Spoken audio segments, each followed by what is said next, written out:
Hey guys, welcome back to my channel. Thanks for watching. Thanks for subscribing. We are here with another day of our cardstock spotlight showcase. Use your scraps and or get ready for craft fairs, Valentine's Day, whatever you need little treat boxes for. Today's feature color is Real Red. This is one of my favorite colors out of the whole collection. It's between this and Cherry Cobbler. But today I picked Real Red. So I use a lot of this. I usually buy 3 or 4 packs at a time because red you can use pretty much all year round. So there you have it. Today's project is a super cute box that I made. I just called it a thin box. It measures 2 by 4 by 1/2, and it's really cute. It's kind of a play on the Conversation Heart Box, you know, the ones that have like the little candies in there. It's kind of a play on that. But I am going to show you a technique that, this is one of the very first techniques that I learned from Penny Keener. And she's Keener Inkers. She's a Stampin' Up! Demonstrator. And it may be new to you. It may be old because I learned this, I think 2008. So anyway, what you're going to need is your cardstock, which is going to be 5.5 by 6. You're going to need a panel piece, which is 1 7/8 by 3 7/8.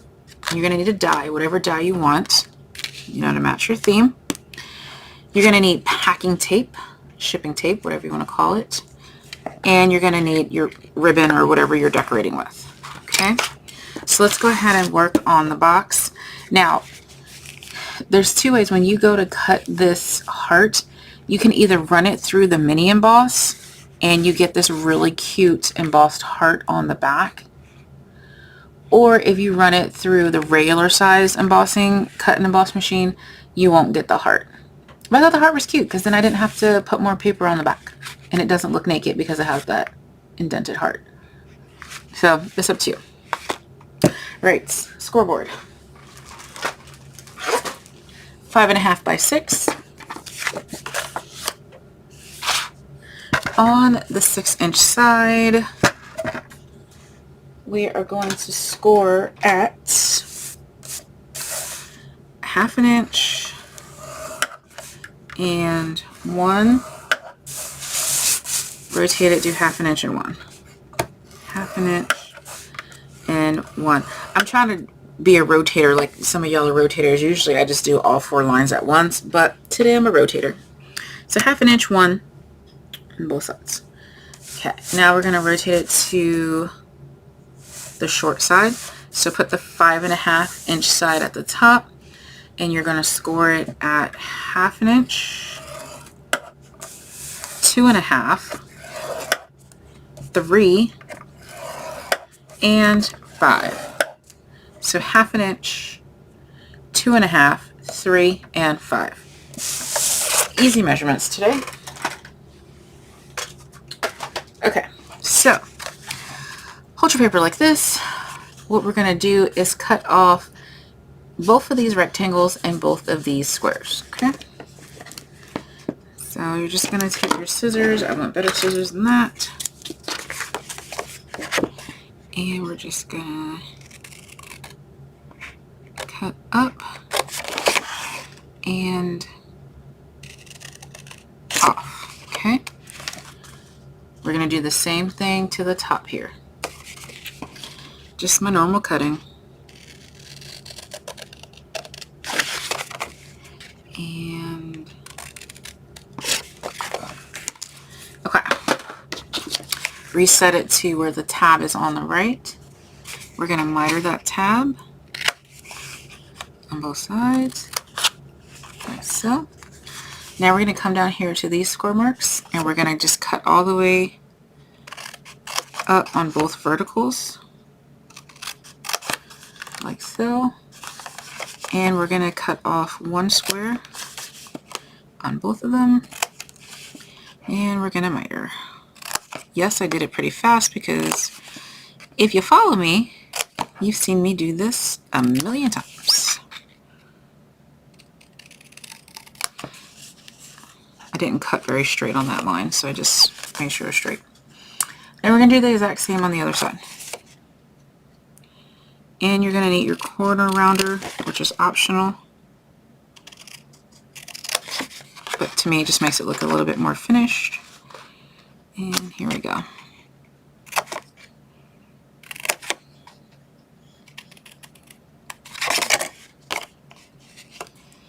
Again, we're going to cut off that first square. And miter and miter. Okay. Reset it back. That is my child blowing his nose. Alright, so let's go ahead and round these corners.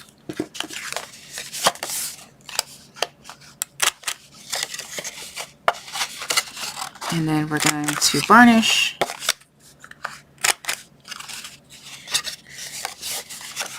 Okay, so there we go. Alright, varnish every line. Oh, you're going to need a little piece of tape runner or some, or Post-it note tape or something. Okay.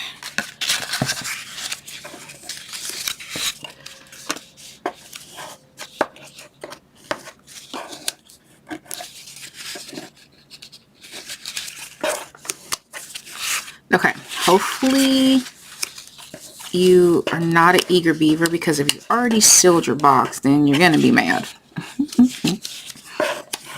Okay, so here we go. You need to go ahead and take your piece of designer series paper. Well, first let's reset our box, so put your tab to the right. Take your designer series paper. You're going to take a piece of tape runner or post-it note tape, whatever you have, and put a little tiny stick. And I like to go over it with my finger so it takes away some of the stick. And you're going to determine what's the top, what's the bottom. And you're just going to lay that down. Oops. No, we don't want it to be permanent just yet, okay? But we need it to stay in place. Now we're going to go ahead and take whatever die you have. I don't use any fancy tape. I just get the cheap clear tape or any tape and just take my fingers in the oils, and your finger will take that stick out. So that's what I do. Okay, so line your heart up where you want it to line up. And this is what I was talking about. If you use the mini embossing, what you're going to do is fold this over and fit it through, because that platform is not that wide. It's not as wide as this. If you're using the big platform, this will fit right on the big platform. You will not have any indentation on the back. But I want the indentation, so I'm going to run it through like that. Whatever machine you have. Right now I'm using my smallest cut and emboss machine that I have. The platform's only 2.5 inches, so I have to fold it all up. It's a little tight, but it's okay. That's the easiest one to do on camera because it's so small. Okay, so this is what I was talking about. Here's your indented heart, which I think looks super cute. Here are your little heart pieces. Gently take that off. You can save those for decoration or whatever you want. Okay, so here's where your packing tape comes in at. You're going to flip this over. You're going to get a piece of packing tape, and you're going to cover that heart from the inside. Okay, I'm doing the inside right now. It's good if you have some type of sticky mat or on your silicone mat, something obviously, so that tape doesn't stick to it. Now here's where you have a choice. You can hit this with some glitter so it's you can't see through it, or you're going to do some clear packing tape underneath this piece here, and so it's just clear. Oh, I got some fingerprints on there.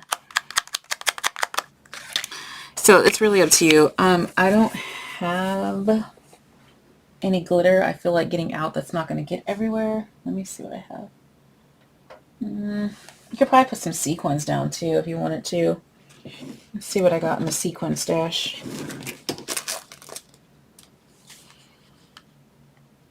I don't know. I don't really like the sequins in there. There's too many bubbles. So I'm not going to do sequins. I'm just going to leave mine clear. Like I said, you can do glitter in there. Glitter will look really nice. You don't have to, if you put glitter, then you don't need to do a second piece of packing tape. The glitter will take away all of the sticky. That was the technique that we used. But like I said, I don't have any glitter that's not going to just puff open and get everywhere, and I don't want that right now. So what we're going to do is take a second piece of packing tape. We're just going to lift this up. You can completely take this off if you want to. I just decided to lift it.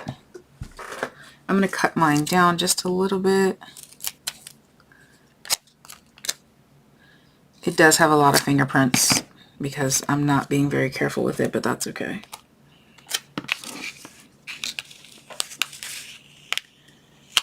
Okay, so lift that up and completely cover that. I mean, you can obviously use your acetate, but this way for me is just so much easier, and I don't have to cut acetate or nothing. So I like this technique. Now you're just obviously going to permanently glue this down or tape it or whatever you're doing. I like to keep that piece there so it stays lined up. That way I don't even have to think about it, you know, lining it all up and everything. And I'm going to add some more to the top now that the bottom is lined up. A little bit too much. And then a little bit to this side as well. Okay. There we go. Right.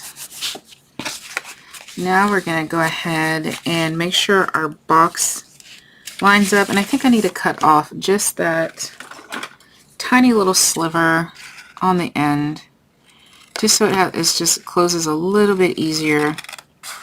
It's probably like a 1/16 of an inch that I'm cutting off. A tiny little thing. I don't know. It just made me feel better. So that's what I'm going to do. I'm going to glue, making sure you get all the way to the edge of that tab, and put your box together.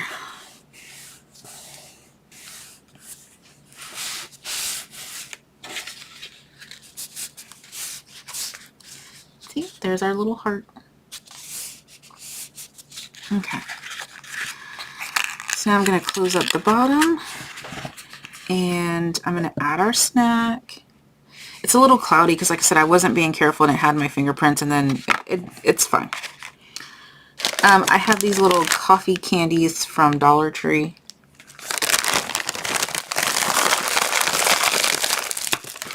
You can put whatever you want in there, obviously. But this is what I'm putting in there.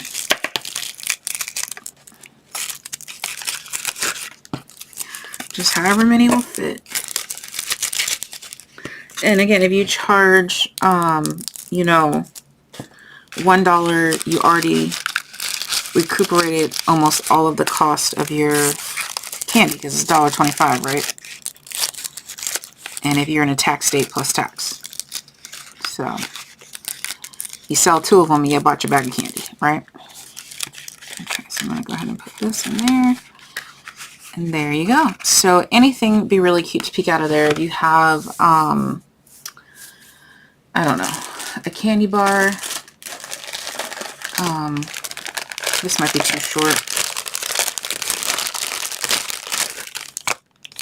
You know, it'll peep out the little hole. You can put a little gift in there. Any type of hard candy. Now what we're going to do is just go ahead and tie our ribbon. You can put a sentiment on there. Happy Valentine's Day, a to from, whatever you would like.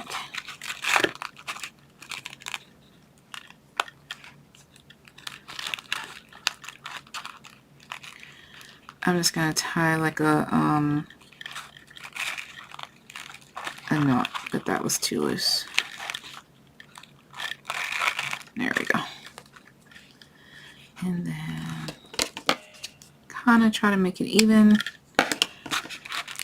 There we go. And then just position it wherever you want. So I think they're super cute. Use whatever cardstock, whatever scraps of paper. These are literal scraps that I'm using. And alright guys, thanks for watching. Bye.